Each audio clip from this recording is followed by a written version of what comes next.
Hey guys, we're gonna go over the newest rotation of Voyages of Volatility and cover all 3 stages. Plus, we're gonna cover both the Ashen Beasts and the Mountain Ghost's very last stages, starting off with covering the Mountain Ghost. There are multiple things that are really important to keep in mind here. The most important thing of them all is, it's recommended to use Plant Afflatus DPS characters, but you don't really need that.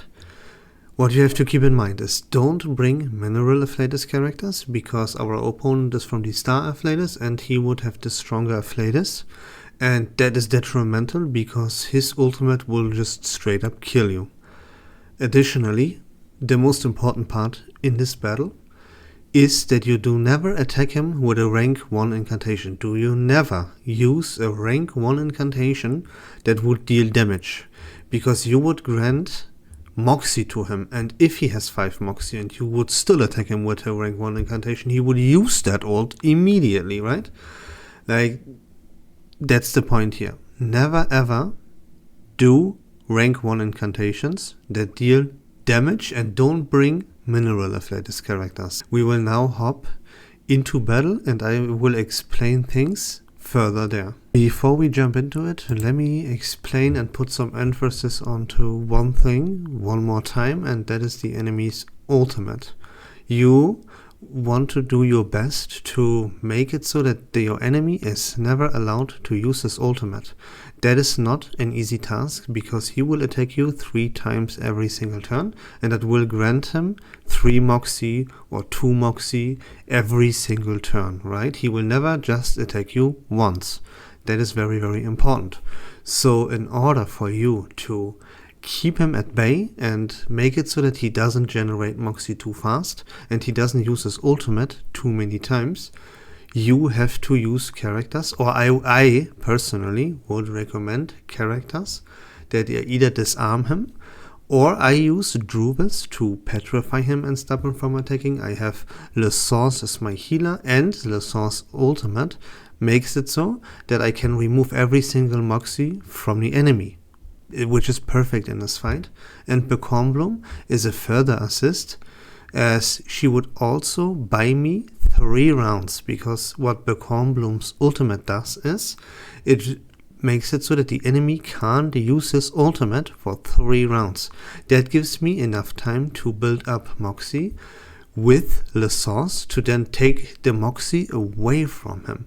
And Druvis further expands the time that I have to deal damage to him, because she constantly petrifies him. But now let's jump into battle and see how everything looks in action.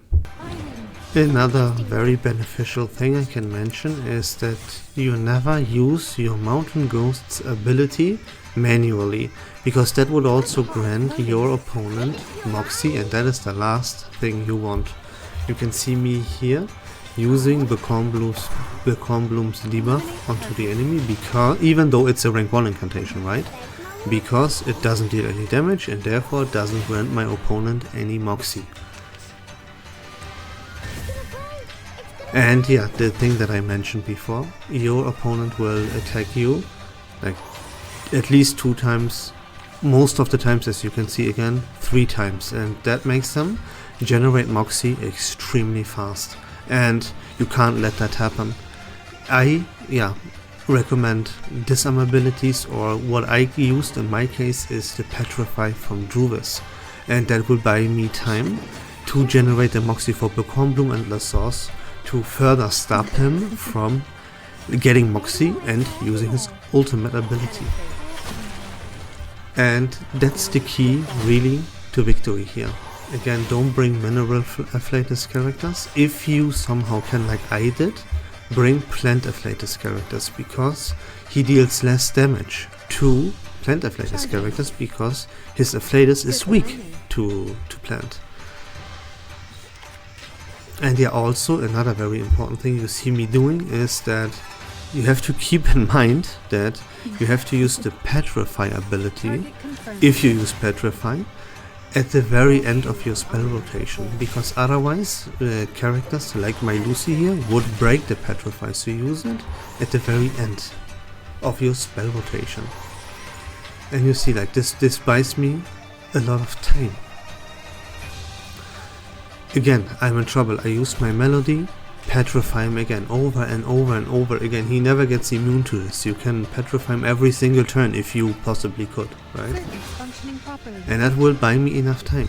You know, you see right here that next turn I will have my ultimate ready with Becorn Bloom and or La Sauce. So I can really stop him from using his ultimate. And that's the most important thing about this fight. Don't let the enemy use his ultimate, because that deals tremendous damage.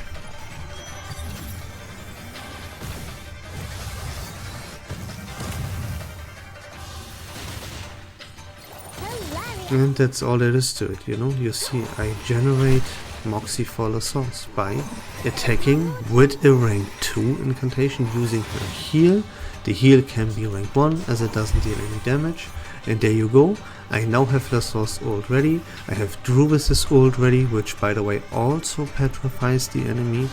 So I would just never let him do anything. I constantly put him into petrify or take away his Moxie or annoy him with Becorn Bloom. And that's really about it. Never use a rank 1 incantation, never use the Mountain Ghost's ability, constantly disarm and or petrify him, use La Sauce, use Becorn Bloom, use Plant Afflatus characters, and you will be totally fine. Your main DPS again doesn't have to deal a ton of damage, doesn't even have to be from the Plant Afflatus, because your enemy, he doesn't take a lot of punches. He is not like a defensive powerhouse or something. He goes down pretty quickly. So if you just make sure that you stop him from doing his thing, especially stop him from using his ultimate, and then you will be completely fine in this battle. So now let's keep watching this battle and see how I take him down. See, now Becorn Bloom makes it so that he can't use his ultimate for 3 turns actually, and yeah, I could use La Sauce ultimate on top of that, yada yada yada, you know, that's the point. I hear something. Whose heart is beating so loud? And there you go, that's all about it. If you keep these things that I just told you about in mind, then this battle is actually quite easy. But you have to be really careful, and you have to know what you're doing. Otherwise, this opponent will obliterate you.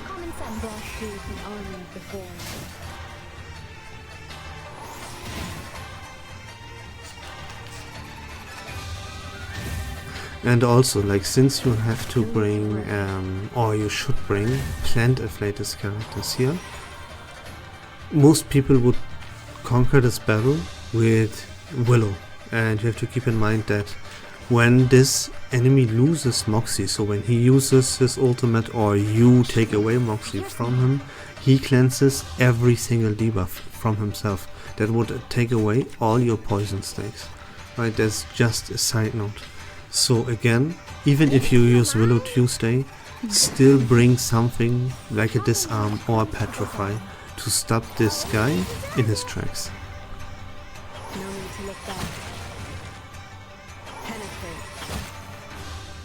See, there you go, petrify after petrify after petrify after petrify. I have Becorn Bloom, I have La Sauce. Nothing here could possibly ever happen to me. And that's how you do this battle. Let's watch how he dies, and then we can move on. Yeah, use your melody. Your melody is very beneficial here for you in this fight. Even more than it already usually is. Yeah, eliminate target. And there you go, that's how you face this battle. Bring Druvis, Becorn Bloom, La Sauce, and a main DPS, whatever that main DPS might be. And that's how I personally would recommend you conquer this fight. There you go. Let's move on now to the next battle. And here we have the last battle from the Ashen Beast. This fight proves to be much more easy, because yeah, simply the main reason here is because the Mineral Afflatus just is a much better Afflatus than the Plant Afflatus, because you are kinda screwed if you don't have Willow for the Plant Afflatus, as there's no character available. There's no other good main DPS in this game other than Willow that is from the Plant Afflatus.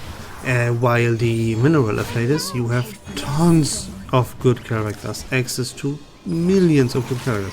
You have Semmelweis with a permanent banner, you have the GU rerun, you have access to Pickles right now in her Euphoria banner.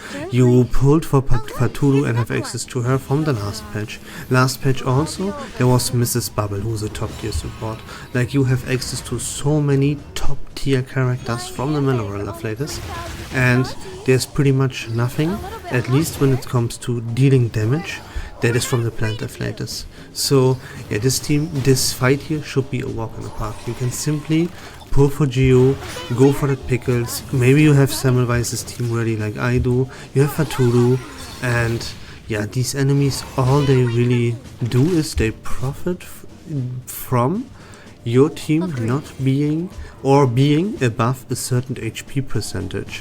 For example, this boss in the middle, he has his incantations enhanced if he attacks someone that is above 50% HP percentage, and yeah, that is like really nothing special. You will just you have your Mineral Afflatus team ready, and whatever that might be, if it's Geo, if it's Semmelweis or something, you will just obliterate this battle. Here you also have access to Fatudu, which you didn't have in the last battle. So yeah, this battle should really be a walk in the park.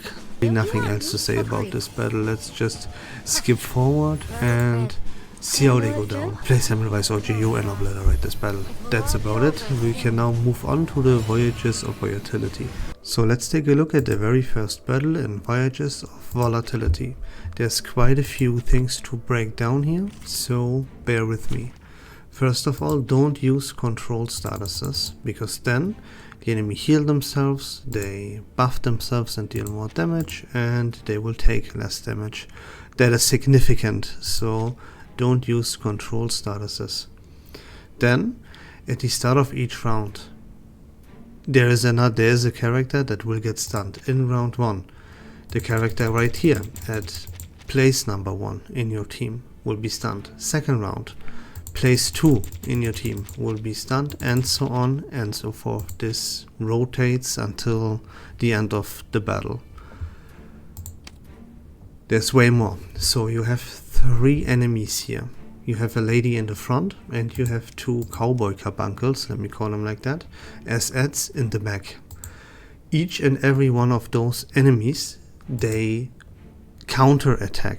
So if you attack one enemy, he will attack you back. If you use mass attacks that hit 2 enemies, both of those enemies, they will attack you back. If you hit all 3 will attack you back. So that is something very important that you have to keep in mind, as you cannot just use one character here to deal damage and go completely nuts with mass attacks. That is not gonna work. You will be obliterated. So keep that in mind. Refrain as much as you possibly can from using mass attacks, and focus the ads in the back. Don't focus the lady in the front, because every time, not only does she counter attack you when she gets attacked, but she gets a stack that is called a buff that is called 100 Eyes, and when this stack reaches 3, she will just use her ultimate immediately. You do never want that to happen.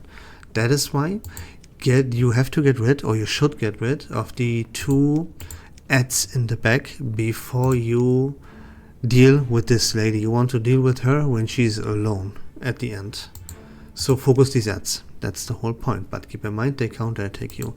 Additionally, check this High Noon ability out. When attacking, for every one type of positive, negative status on themselves, they gain a damage bonus, or they lose a damage bonus. So the point is, for each and every buff that the enemies have on them, they will deal more damage. So characters that can cleanse the buffs from your enemies will come in very beneficial.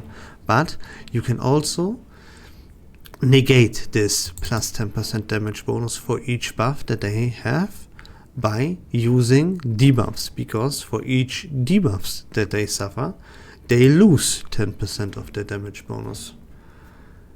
That's pretty much it. Also, when being attacked, for every one type of roll, they get damage taken reduction for each buff that they have on them, and they lose damage taken reduction for each debuff they have on them. So point is, bring characters that use debuffs, like for example Sotheby with poison, or the character 6 with his debuff ability that inflicts 2 debuffs. And you should be fine. Like, a very good way to conquer this battle is obviously poison. Stack poison on them as much as you possibly can. And there you go, you have to do this. Another way, as I mentioned, bring someone that can cleanse the debuffs from the enemy. But the most important thing of them all is that they counter-attack you if you attack them.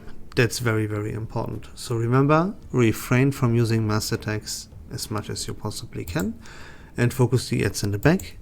If you can, bring Willow with poison and all that stuff. You have to bring debuffs though. Those are the keys in this battle. Then again, you don't bring mineral afflatus characters. That is not gonna work. They will get obliterated. So that's it about battle number 1 in Voyages of Volatility. Moving on to battle number 2, which is much more straightforward and easier to conquer, because it's pretty simple. These enemies, you have a bunch of enemies here, and as in the battle before, you want to bring mass attacks. That is the most beneficial, and those characters should be from the Star Afflatus. That is very, very good. So these enemies here, they have stacks on them, buffs on them. This buff is called loafing, and the more buffs they have, first of all, they start with 5 stacks, and every single round they gain 2 stacks of this loafing buff. For each stack, they grant themselves damage taken reduction plus 15%, so they will become more and more and more and more bulky and more hard to take down. You can only get rid of these loafing stacks by attacking them with a critical hit. You have to critically hit them to get rid of 1 stack of loafing. That is quite incredible, right? But yeah, just bring as many mass attacks and spam mass attacks as much as you possibly can onto all of your enemies, and pray you crit sometimes. That way, that's the best possible way to take them down. Bring Star Afflatus characters with mass attacks. That's pretty much all there is to this battle. You can of course enhance your critical hit rate as much as possible with characters like, for example, a Tooth Fairy, right? You can bring characters like 37 who have mass attacks. Liang is pretty solid at critting the enemy, at scoring a critical hit, and her ultimate makes it so that your incantations are ranked up, which will also make it more likely that you crit the enemy. But it's all about you. Bring Star Afflatus characters with mass attacks. That's the only thing that I can tell you here. Like, raise your critical hit rate as much as you possibly can, and that's the fight. There's nothing else to break down here. So let's move on to battle number 3. So battle number 3, that is the by far easiest challenge here of them all, and the most straightforward. There's nothing really to break down here other than bring mineral afflatus characters, and same story over and over again right now. Everyone has a good mineral afflatus team ready. Everyone has Fatudu, everyone has Semmelweis, and GU sees a rerun right now. You can obtain yourself big health, so there's no issue with that whatsoever. And all this enemy does is she's alone, and she dispels all debuffs on her at the start of the round. So debuffs do not have high impact here. Don't bring debuffs, so to speak. I mean, you can, but it won't be of much efficiency. And yeah, that's it again. Like at the end of the round, she casts an ultimate on a target with the highest HP and then does that again. So all she does is deal damage, and she's not affected very much by debuffs. And there you go. So bring mineral affected characters, which you have, or you can pull for easily right now. Top tier characters are available. You have a Tutu and so on and so forth. So yeah, this battle should prove to be absolutely no issue whatsoever. And there you go. Like a general thing about these Voyages of Volatility that I mention every time I do a guide about them is that you only have to rack up 60,000 points across these 3 battles to unlock yourself all the keys of thought that are available as rewards here, and that's all you have to do. So just in case, like a battle you wouldn't be able to rack up like 20k or the 60k in total, then remember you can decrease the difficulty, and you should decrease it. If you can't reach 20k on hard mode, you should reduce the difficulty to normal, and if you would manage to beat the entire fight completely, you would have racked up 20k. And if you do this with every single stage, you will have 60k points racked up, and therefore obtain yourselves all the keys of thought. And that's about the Voyages of Volatility and all about the last battles in the Isles of Echoes. I hope that was fun and informative. If you enjoy Reverse1999 content in general, please consider leaving a follow on my channel. I would really appreciate it. But until next time, take care of yourselves, have a great day, and we love this game.